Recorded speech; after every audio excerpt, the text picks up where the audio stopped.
Hey everyone, I'm Gracie and welcome to Grace of a Military Child podcast. The world should know how unique military children are. We may look like normal children on the outside, but we go through some pretty extraordinary circumstances that shape us to the leaders we are today. That is the sole purpose of this podcast, to share our stories to the world.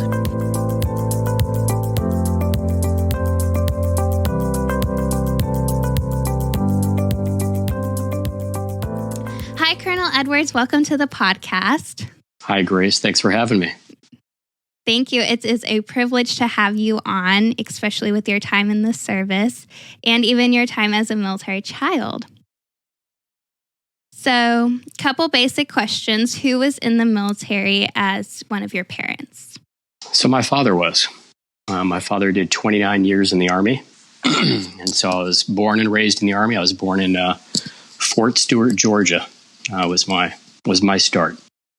Awesome. So you were born right into the military. Your dad had already begun his service. Yes, I was actually born in between two tours in Vietnam. So my father was, he went on his first tour and he was combat wounded, and then he came back, and during his recovery, that's when I came to being.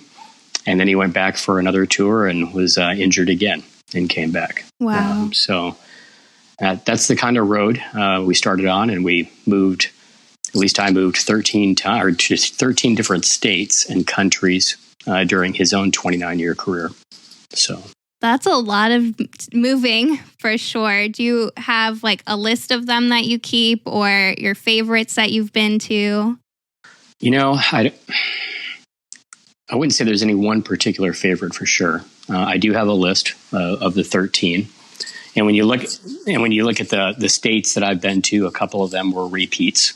So Fort Stewart twice, Fort Benning twice, then the Hawaii, Korea, Nebraska, Kansas, Pennsylvania, Alabama, Virginia, kind of a pretty large list there. And a lot of addresses, you've experienced it too. Sometimes the first home isn't the right home when you go to a new duty station, and you end up moving a couple times while you're there, even if it is just a year or two. So, yeah, for sure. Do you have a specific place where you call home out of all of those? That is the toughest question that we grow up with, right, Grace? It is for sure. Where is home? And I think I've always grabbed hold of that same answer that others use, which is, home is where I am at the time, or where the family is now, or wherever the case may be. And I've unfortunately, if maybe one of the questions that you're going to ask, what do I feel like I lost out on when I was a military child? And that is the answer I'd give you, Grace. I would say I unfortunately never got to experience having roots anywhere. And fortunately or unfortunately, I've continued that path because I'm now at 29 years. And so 29 years of following Dad, and I hit 29 years in February of this year.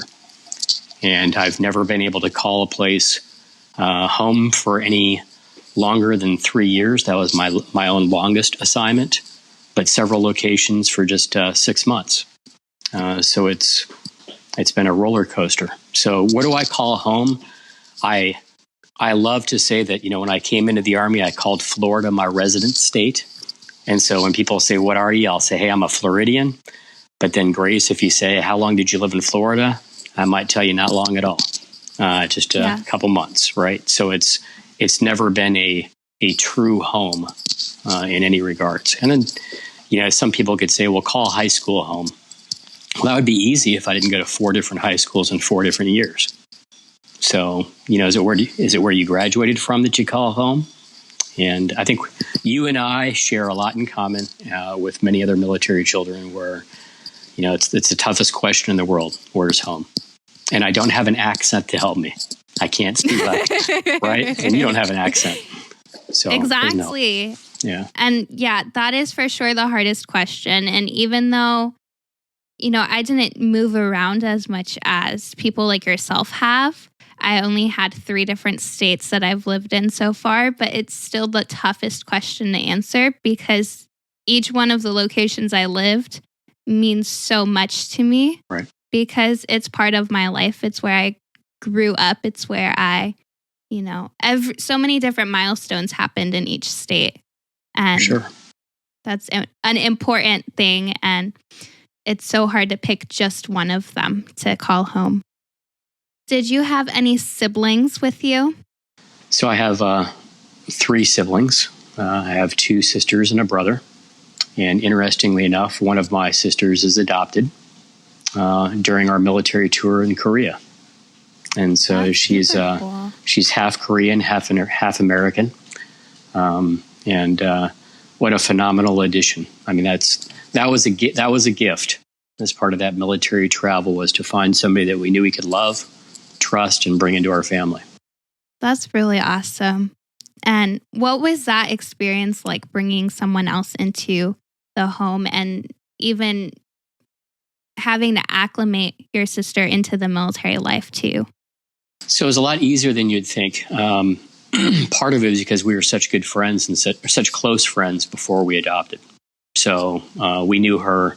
She was in a very sad situation where her father had left her at a very early age, and her mother was terminally ill with cancer. And one of her mother, who was a great friend of ours, one of her wishes before she passed was to consider taking on her daughter so that she knew that her daughter would have a good life. And I think it may have been easier for us to accept her as a new addition to the family because she was an only child. We had, run the muck with other kids, neighbors, and called everybody family. And so it was very easy for us to bring her on board. But I would be kidding myself if I didn't say that she didn't look a little timid and scared, and it just took time to know that we loved and cared for her. But it was a great experience. We laugh about it now. I mean, now she had run a successful business, and it's just been great. And if you asked her some of the questions you might be asking me today, she might be able to relate the fewest or a little bit to the military child life, because she had, slowly become an American citizen, and by the time she was getting her feet wet, my father was retiring, and so she didn't get to experience all those moves. Yeah, and it's definitely different with the amount of moves you experience between child to child, even sibling to sibling. You experience a lot of different things for sure. Did you find it that you had a kind of friend everywhere you moved? Because when you move, you have to basically make all new friends, and having siblings with you, did you find that easier, that you had more or less built-in friends with you?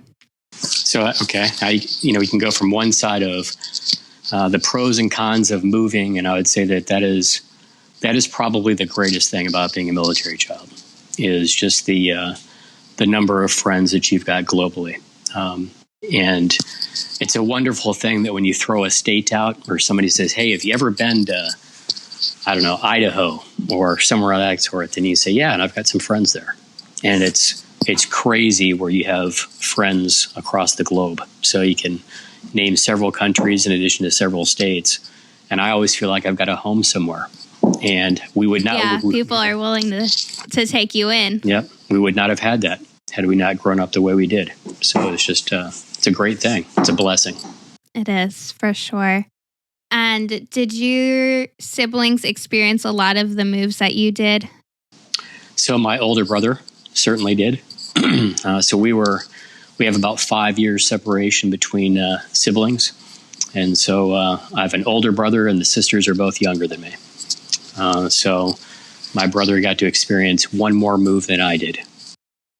Which may seem like a lot, but in reality, some of the moves become a blur, especially when you have so many of them. And being such a young child, it's hard to keep track of everything. Yeah, sure is. Even the memories. So as you start saying, what is your fondest memory, or whatever tough questions you have for me. I don't know all the folks that you might be interviewing or you're interviewing them, but I'd tell you that it's kind of tough, not just because of the number of moves, but because of what I've experienced. I'm a little distanced now. So if you threw a grade out there and said, "Where were you in first grade, second grade?" it's going to take me a little time to figure that out. and be able to tell you. But you have to do like the calculations, figure out the years, and yeah, I've got a rough or a vague idea of what that is. But yeah, you got to think about it. Yeah, for sure. Do you think being a military child yourself influenced you wanting to serve? Definitely did. It definitely did. That's a fantastic question from you, Grace. It was super quick or super easy for me to realize the camaraderie, the friendships that were lasting a lifetime for my parents, and that was part of why I joined and why the Army or why the military life. It was the feeling of a bond, and a feeling of obviously becoming something bigger than yourself. And when I saw the level or scale of influence, the walks of life. I mean, again, I love being able to have this conversation with you because I think you and I can both relate to, especially in today's troubling times, right, where we start seeing division across country and the like. I can fortunately say that I rarely experienced it, if I experienced it at all, right? I never.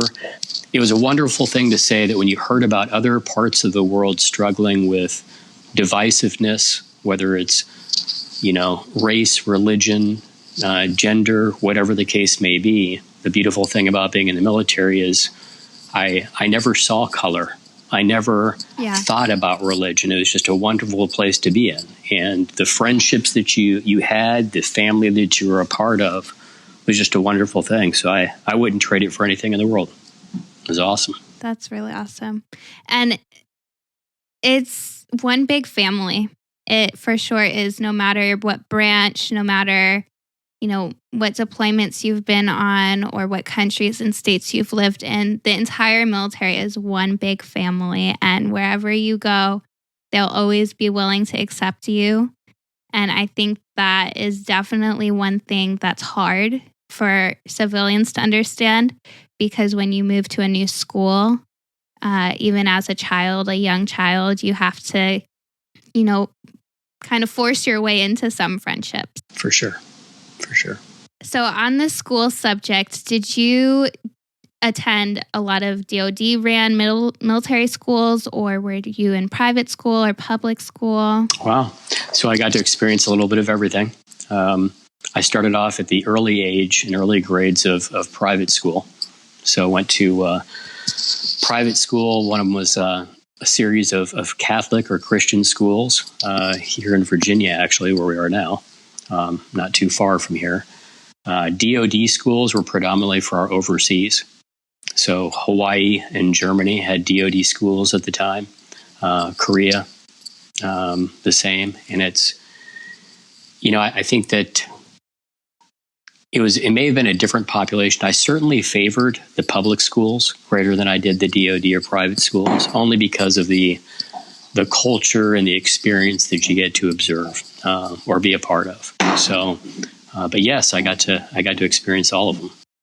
Yeah, I find talking with people that a lot of people who move a lot prefer a DoD ran school. So it's kind of interesting that you say a public school, because only because of the fact that it's easy to transition into, rather than a public school where you have to kind of make your way through it. And you can easily find friends in the DoD ran schools because everyone has experienced the military life and they know kind of what it's like moving in and out of schools. So, but the public schools, you're right, you experience more of the culture around the area that you're living in, for sure. So that's an interesting perspective you just said, maybe based upon some of the other folks that you've interviewed or talked to. So I think I could just as easily argue or counter with you that the speed of making friendships for me personally was faster in the public schools than it was the DoD. And part of it is, you're right, you fall into a culture in the DoD schools where everybody is like you. Yes. You go to a public school and guess what? You're the new kid on the block. and everybody wants to know about you, where you came from, the works. So the conversations, the questions, I mean, it was that much faster and perhaps more exciting to surround yourself around folks that were not familiar with the military or as familiar, because a lot of the public schools, of course, are close to military installations, and you've got a lot of military dependents that are there with you. But it always put a smile on my face because, I'll just use my high school experience for a minute. Four different high schools in 4 years. My first high school was Seoul American High School in Korea. That was my freshman year in high school. And completely different environment, very remote. Some people would say it was very far behind what was happening in the United States, but you're part of that clique or culture that you kind of fell into. The next one was Illinois, which was an Air Force base where a lot of people don't know a lot about Army. It was a unique assignment for my father.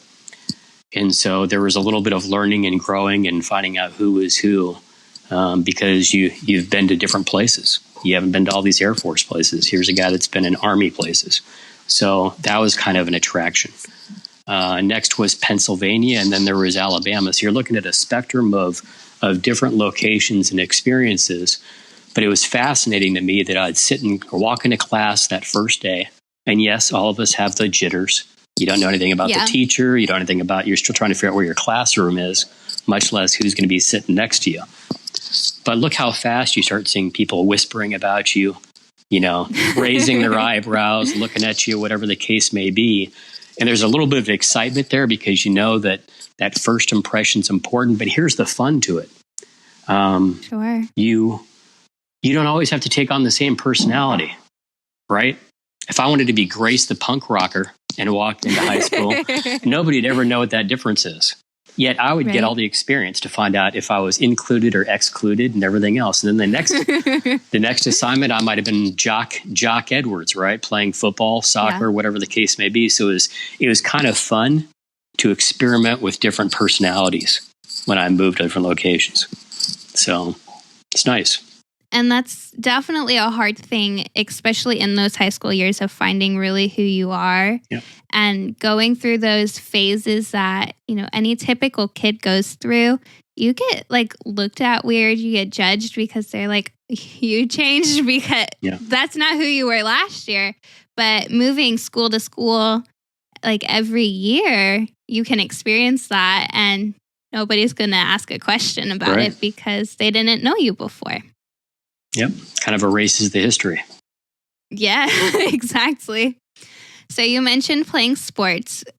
Did you play sports often in your moves, or did that kind of happen in a certain time period? So I was active in at least one sport every move, sometimes 2 or 3 sports. So the challenge with that, of course, was getting through the barrier of moving from junior varsity as a freshman or sophomore and moving into varsity because you haven't been proven in that new school. You were also disadvantaged because when do most people move? They move in spring, summer, or early fall, and they miss the repetitions you get from going to spring camp or spring training and having that bond. So, part of it was, again, exciting because you had to prove yourself very fast when you got on the ground that, hey, I know what I'm doing and I'm going to benefit the team, which was kind of nice. But at the same time, you kind of missed that click. So you're a little behind, but exciting to try to get a fast start. And so, but yes, that was, maintaining that active lifestyle.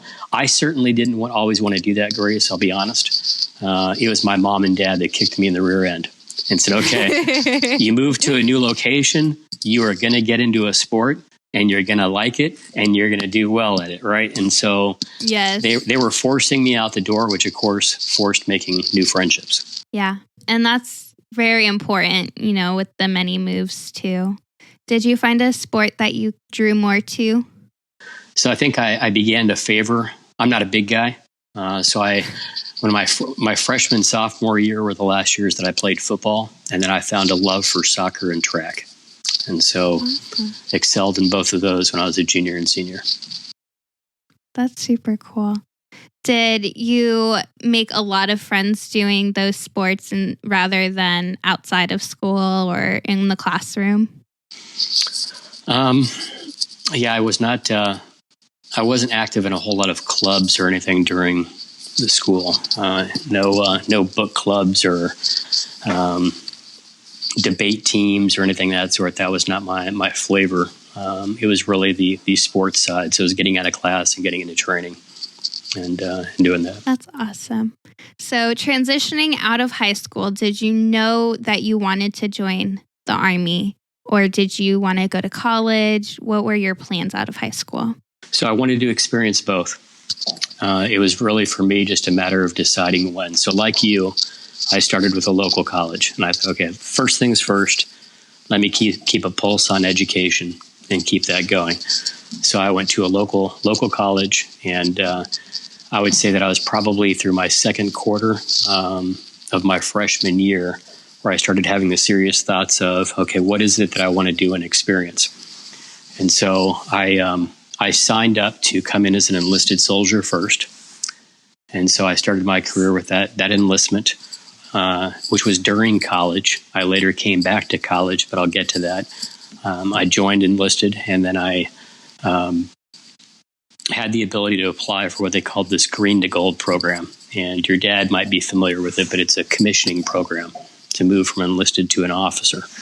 I applied for that program, and the Army took me on and offered to pay for the rest of my college. And in turn, I would have a commission and a service obligation of 4 years. And so I went back to school, in this case, went to Auburn University, finished my bachelor's at Auburn, and was immediately commissioned as a lieutenant in the Medical Service Corps and started my own career. That's really awesome. Did you get, placed in the medical side of it, or did you want to do that? So I had it on my top three. You had to list what your preference was. But it was my number 2 on my list. And I was very, very blessed to see how that panned out, because I think that after I got my feet wet in the medical community as a Medical Service Corps officer, I started to see the great benefits that come about with that. The educational opportunities, the worldly experience, the assignments of being in a unique skill set really allowed you to get a taste of deploying or being a part of so many different units, where if you're in another specialty, you may not get those opportunities. Right. Do you think not just that you wanted to join the service at some point in your life, did you think that you would have joined right in the middle of your college, or did you think you were going to join after? So I think the initial plan was join after. I felt like I was getting behind the times if I had waited any longer. And I, like you and I were talking before we started this recording this evening, that I felt like I had capacity to take on a little bit more. Here you were taking college classes and high school classes. And for me, I felt like I could do something above and beyond just the standard college courses. So it was working with an end state in mind. And I think that's really important to have some sort of goal that you're working towards, because you don't want to, you were very thankful to have your college paid for by the military for the most part, but a lot of people don't have that opportunity, and it's getting a degree but not knowing what you're going to do in the end with it. And it's very important to have sort of an idea of what you're going to do for the rest of your life, even at such a young age of your teenagers. For sure. What encouraged you to complete all of these tasks that you've done in the military, and what were some of those that you've done? So what was my motivation to go after some of them? Yes. I told you about my mean parents, right? I'm kidding. They were always challenging me to do more also. So part of it was just the nature of the house and the life that I grew up in. And, when we talk about being a military child, something that you can relate to also is there seems to be a trend or a culture, or maybe a subculture of being a military child, where you have a sense of discipline and goals and objectives that you want to go after. And so it's another thing that we can be thankful for, is that you kind of, you grew up in a world per se, a small world where you really needed to have a plan and kind of have a plan early. Nobody was going to hand you anything, but you knew that you needed to stay the course and commit yourself. And so when we talk about some of those goals or achievements or things that I wanted to accomplish, the structure of the military by design really forces you to get after some of those objectives. And if you don't do it, then you're going to be out, right? So if you wanted to make it a career of it, those are some early decisions. And a lot of people decide after a couple years in the military that, hey, this life isn't for me. I want to do something else, or I want to get out early. I knew early on, after following my father for those 29 years, that I wanted to make the most of it. And so my initial goal was, I want to do 20 years. I want to hit that little retirement mark, or whatever you want to call it. And it really wasn't, first off, there is no such thing as retirement when you're leaving the military. So whoever started the word retirement, I think that they messed up. It's a transition. You never leave it. Yeah. Yeah. It's a transition. You're right. You're a soldier for life, a Marine or a sailor for life, or airman for life, whatever the case may be. It's part of you now, whether you wanted it or not. But it's also not the end when you get out of the military. There's so much more offers or opportunities that are out there for you that we need to get away from that word and just call it a transition. So, when my transition comes up, it comes up. I went 9 years beyond what my goal was. Next year is the big 30. And unless the Army wants to keep me in, I have to get out at 30 years. That's just the magic number for them. But, when you talk about what I capitalized on throughout these 29 years, I went after further educational opportunities. So I've gotten 2 master's degrees after they paid for that bachelor's degree, 2 more master's degrees. I wanted to, again, part of being bigger than yourself is taking the hard jobs, doing those jobs well. And really, when you're in a position of leadership, leading people not just to replace you, but leading people to be better than you. And that should be all of our goals, is to make sure that those that you might be lucky enough to mentor or lucky enough to coach and teach, to be able to look them in the eyes and say, look, I am committed to you and I want you to be better than me. So let me share some of that little bit of wisdom I might have, or that little bit of experience, and take what you want. But my goal is to see you excel. And that'll let me know that I was in part a little successful in that. Sure. And talking to a lot of soldiers too, I find that means the world to them, because not only are you helping others out along the way, but you're more or less bringing up the new generation to lead the country, more or less. You're helping to build that. It's a great feeling. Yeah. Do you think that your time as a military child instilled that discipline in you to do more? Yeah, it certainly did. And then, Grace, it's fun having this conversation with you, because I love being able to spend time with my soldiers and their families, and being able to look at their children and be able to relate to it and say, yes, it was a different era or a different time, but a lot of the challenges were the same. And so when I see that, whether it's the mom or dad bringing the kid to the workplace so you can kind of jump up and down on tanks with us, or whatever the case may be, the reality is I see the excitement, I see the nervousness. And I keep thinking, I was in your shoes. It seems like yesterday. It may have really been 30 years ago, but I was in your shoes. And it's kind of neat to be able to see how our, and I think we're in the month of the military child right now too. So congratulations on doing this. But it's still awesome. And I don't know that all of our military children really appreciate, and I didn't, right? When you are that military child and you're going through that rough patch or that new place that you might be going to, it's too early to really know what you just had the opportunity to appreciate. And I think as the years go by, you're going to reflect and say, I got to go here. I got to do this. I got to meet these people. And a lot of others just can't relate to that.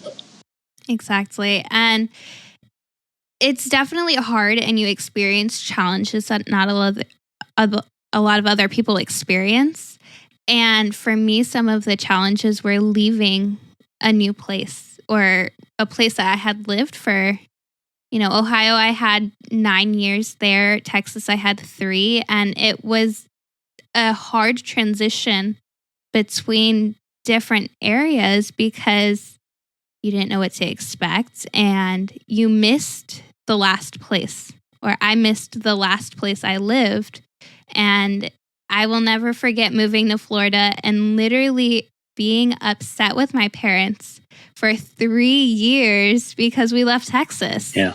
You just get into this routine and then it gets disrupted by having to move. And, I remember all these times that we had, and then I'm like, I'm not going to make these new memories where we go next. Like, what are you talking about? This is where my memories are. And so it's definitely a hard challenge that you have to face as a military child, and not a lot of people understand those challenges. I can certainly relate to it. I'll tell you, I was the kicking, screaming, crying. I'm not getting on that plane, not getting in the car. Sure. And, part of it is the feeling that you've made the best friends that you think you're ever going to have, that you're in that perfect world. And, I was guilty of trying to work deals with my friends' parents to say, hey, can I live with you for the next few years while my parents keep moving? I was guilty of that. And I know a lot of my military friends, military children friends or kid friends were the same way. We were always plotting on how we could stay longer and live with other parents, right, to stay in that location. But truth be told, those transitions were pretty quick, at least for me. 3 years sounds like a lot for you, Grace. You can't be angry at your parents for 3 years because of a move. I think I never went. I know. I don't think I ever went longer than just a few months of making their life miserable. But yeah, I think what made it hard for those 3 years was that was our transition out of the military too. Okay. I like to think of it that Ohio to Texas was transition into the military because Dad got out of the military in 2003, a year after I was born. He was medically discharged, and then he took a 7-year break. And right after that 7-year break, he ended up deploying, and that's when he got injured. And then we all of a sudden moved to Texas. So that was like more or less my introduction to the military. And then we were removed from it because of his retirement, and then or his transition out. There you go. Retirement. Good for you. His transition out. And, it was so hard as a military child to understand what it meant to live in the military life and then leave it for, the rest of, technically the rest of my childhood. Yeah. See, you experienced something that I did not get to experience. My father was still serving as I was coming on board. So I never knew anything different. Yeah, for sure. And do you think that you have kids of yourself? Is that right? Yes, we have 2. Do you think that military lifestyle that you grew up in and that you've known for your whole life, do you think that affected the way you raised your kids more? In either a positive or a negative way? Yeah, so I think the safe answer, Grace, is yes, and you can laugh about that. There's certainly the feeling that you're providing your children something better, giving them the same experience that maybe you had. But at the same time, I'm not going to lie to you. I felt a little sense of guilt also because, I'm one part of that family unit. I shouldn't be the one that has to feel like I've got to have an answer for everything. And unfortunately, our soldiers often do. you ask my beautiful wife, Renee, and she'll give you every war story in the world of how I always feel like I've got to fix something or have a solution for it. And so if there's something when I reflect on our own kids is that you don't give them a lot of choice. We're packing up, we're moving. Here's what you got to do or what you're going to do. And so there's a sense of guilt there as a parent that you feel like you've got to make every decision for your child. And I would say they probably both experienced some of the good, some of the bad. And I certainly never wanted to feel like I had to force them into any decision that would have lifelong consequence. So I wanted them to be independent thinkers, to be able to have their own experiences, and certainly never gave them a hard time for saying, why didn't you join the Army like I did? That was never the case. I might joke with them every now and then and say, hey, you'd be better for it. But the reality is they're both doing very well. They're both happy, healthy. You can't ask for more than that. And they got jobs. How's that in these difficult times? That's even better. So even better. Yeah. Yeah. I will say my parents definitely encouraged me to go straight into a military academy like West Point. That came up a lot when looking at college decisions. Yeah. Just because they knew the military life and they knew it came with both goods and bads, but they knew how much because it changes you. And, they really encouraged that, especially since I could get into West Point with my dad's service and my academics. I could get into it, but at the same point, I decided West Point wasn't exactly for me, but who knows down the road? I don't foresee it, but you never know. So. That's right. Yes. That's right. Do you feel that your service has done justice to what your dad did? If that makes sense. Do you think you've lived up to what you hoped that you would have done? Well, if he was sitting here beside me, he would say that I certainly have. But I've never felt compelled to feel like I had to compete with Dad. I mean, if I were to ask myself, did I want to bring a sense to both of my parents, not just my dad, that I belonged and I was doing the right thing, and that I wanted them to be proud of me. Absolutely. I think every child wants their parents to be proud of them, regardless if they're following their footsteps and wanting to serve or not. And with as much as they say how proud they are of me, I certainly feel like I've answered the mail, but I've never been in the competition with Pops on what he's done. So I'm very proud of what he did during his time, and I'm very proud of what I've done. To hear. Couple more questions, but what has been your favorite part of your life, both as a military child and then serving yourself? Whether that... Do you want me to divide those? Once as a military child, and then give once the as favorite? A military yourself. Okay. Got the hard questions. I could almost give... Now that Well, it's because we shared so much at the beginning of this interview. I think that I told you up front that one of the greatest things about being a military child was the connections and lifelong friends that you make. And so when you talk about some of the big accomplishments or what I'm most proud of, it was being able to stay in touch with some of those friends, and at the same time being able to adapt and overcome, right? So everybody's got an acronym for that wonderful word, BRAT, military brat.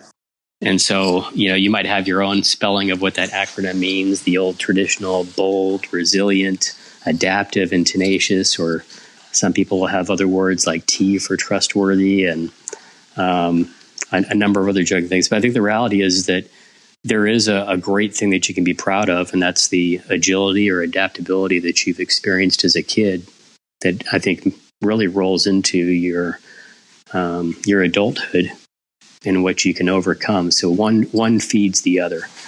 But I was very proud of just simply being a part of something great as a child, playing my role as somebody that my parents could be proud of. And then when I came on board myself and put this uniform on, I think it goes back to the comment I made to you earlier about the ability to bring out better for people, put them in a great place. I mean, again, if I see people that I led, whether in peace or in combat, that are doing well right now, that's all the reward I need. I don't need anybody to say thank you. I don't need anybody to pat me on the back. If I see them ultimately achieving goals and dreams that they wanted, I can be proud of that. I think that says a lot, too, of your service that you've had in these past 29, almost 30 years as well. Thank you.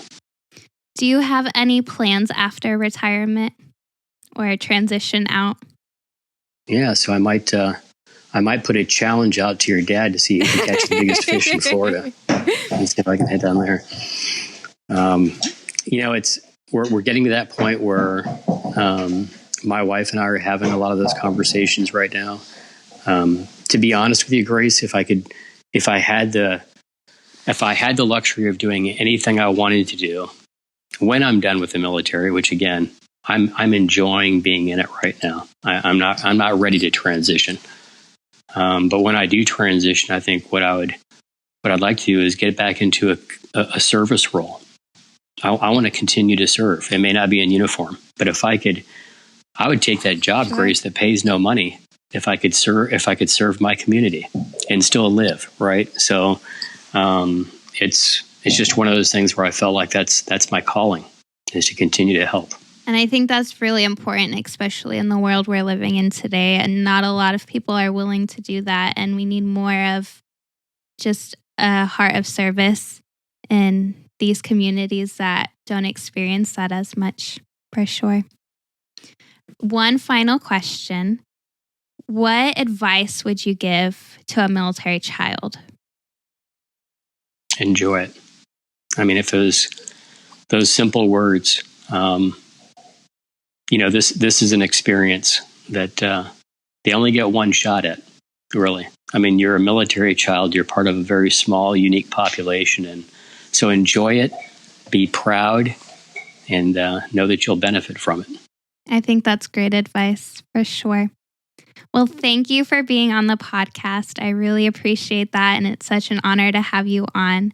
So good luck in your future endeavors and everything you're working towards, and thank you.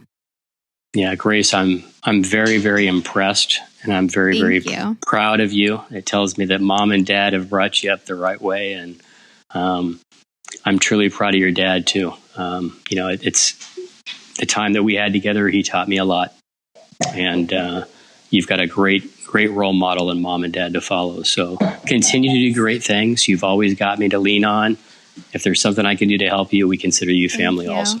So. And I can say my dad would say the same thing. He appreciates you, and even my mom. We appreciate you and your wife, and we love you and consider you family as well. Well, we love you, and we'll see you again, I promise. Thank you.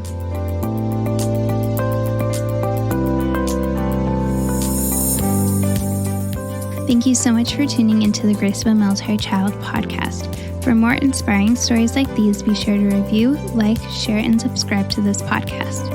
You can also find us on @Grace of a Military Child podcast on Instagram, and be sure to check out our YouTube page. If you are or know of a military child who would like to be featured on an episode of this podcast, DM us on Instagram. Be sure to tune in next week when we hear another inspiring story. Until then.